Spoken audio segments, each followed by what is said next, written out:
বুদ্ধ জয়ন্তী উপলক্ষে দুদিনের বালি শিল্প কর্মশালা। বালুকার শিল্পী রঙ্গজীব বাবু বহুবার বালির চরে তার নানান বালু শিল্প নিদর্শন ছড়িয়ে দিয়ে চলেছেন সকলের কাছে, যা নজর কাড়া হয়ে উঠেছে প্রত্যেকবার। দামোদর নদীর তীরে এই বালুকার শিল্প গড়ে তোলা হয়েছে আয়োজক ক্যানভাসের প্রকৃতি।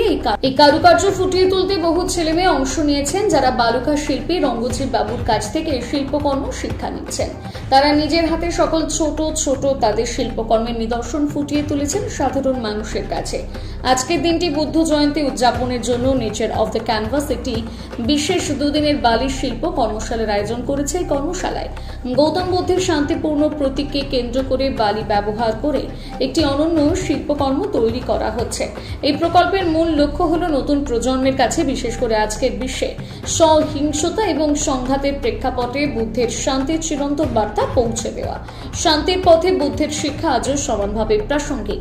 563 খ্রিস্টপূর্বাব্দে লুম্বিনীতে জন্মগ্রহণ সিদ্ধার্থ গৌতমের সত্যের সন্ধানে তার রাজকীয় জীবন ত্যাগ করেছিলেন। গয়াতে তীব্র ধ্যানের পর তিনি জ্ঞান লাভ করেন এবং বুদ্ধ নামে পরিচিত হন। তার জীবন ছিল অহিংসা, করুণা এবং আত্মসংযমের প্রতিচ্ছবি। এই কর্মশালাটি শিল্প শিক্ষা এবং প্রতিফলনের মিলনস্থল হবে, যেখানে দামোদর নদীর তীরে প্রকৃতির আলিঙ্গনে স্থাপন করা বালি শিল্পের মাধ্যমে বুদ্ধের শান্তিপূর্ণ চিন্তাভাবনার জীবন্ত বিলবে, এমনটি মনে করছেন তারা।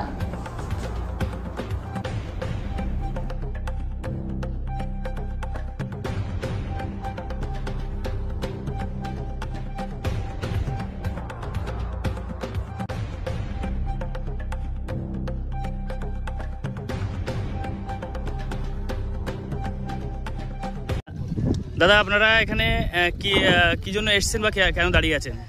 আমরা এখানে এসেছি, এইখানে ভালো ভালো ছবি হচ্ছে, হ্যাঁ, হচ্ছে, বালির কাজ চলছে। কি দেখতে পেলেন এসে? এখানে দেখলাম ভালো ভালো বালি দিয়ে মূর্তি তৈরি করা আছে। কিসের মূর্তি দেখলেন?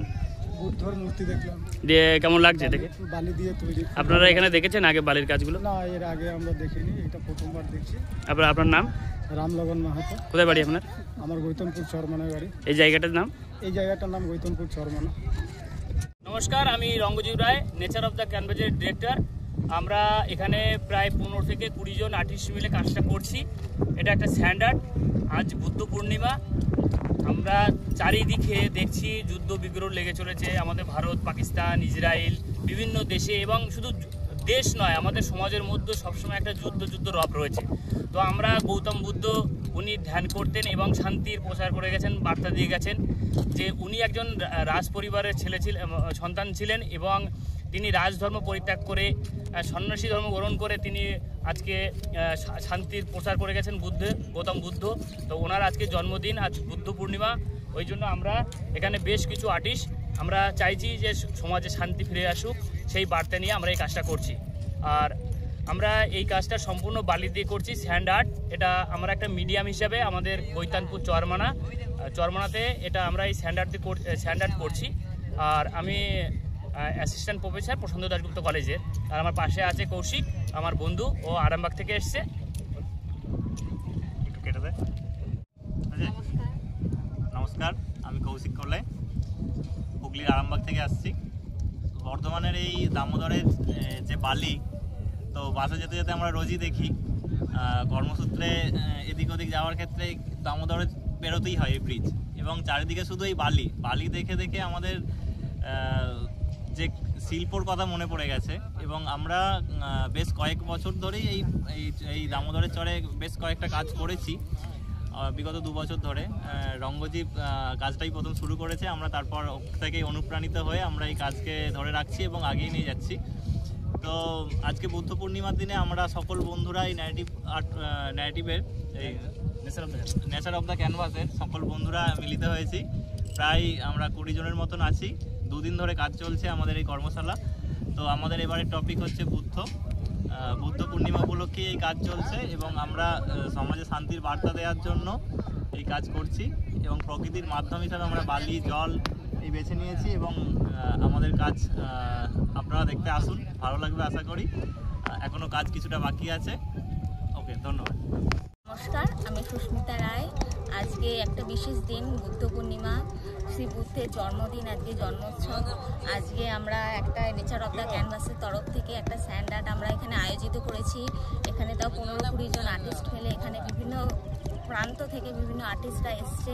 এখানে আমরা এক জায়গায় সমবেত হয়ে বুদ্ধদেবকে ডেডিকেট করে আমরা একটা আর্ট করছি, স্যান্ড আর্ট করছি। কি বার্তা দিতে চেয়েছেন? আমরা দেখতে পাচ্ছি বর্তমান পরিস্থিতিতে চারপাশে কি যুদ্ধ বিগ্রহের সমারোহ, কিন্তু গৌতম বুদ্ধ যেটা আমাদেরকে সবচেয়ে বড় আমাদেরকে মেসেজ দিয়ে গেছে, তিনি রাজধর্ম ত্যাগ করে তিনি শান্তির বার্তার জন্যে তিনি ধ্যান করেছেন, ধ্যান করে তিনি শান্তির জগতে প্রচার করতে চেয়েছেন। আজকেও আমরা এই বর্তমান পরিস্থিতিতে, দেশের যে যুদ্ধ পরিস্থিতিতে, আমরাও এই বার্তাটাই সমাজকে দিতে চাই যে চারপাশে যেন শান্তি বিরাজ করে। এটা আপনারা কি দিয়ে করছেন? এটা আমরা সমর্থতায় বালি দিয়ে আর আঠা দিয়ে স্যান্ড আর্টের ওপরে। বালি দিয়ে কেন? কারণ হচ্ছে বালি একটা প্রকৃতির জিনিস, প্রকৃতির এর থেকে বড় প্রকৃতির দান এখানে বালি আর জল, মেন দুটো এটাই আছে। তাই হচ্ছে প্রকৃতি কেন্দ্রিক পুরো জিনিসটা হচ্ছে। কোথা থেকে এসেছেন? আমি এসেছি নবদ্বীপ থেকে। আমি শ্যামপুর থেকে এসেছি। আমি গোহাট থেকে।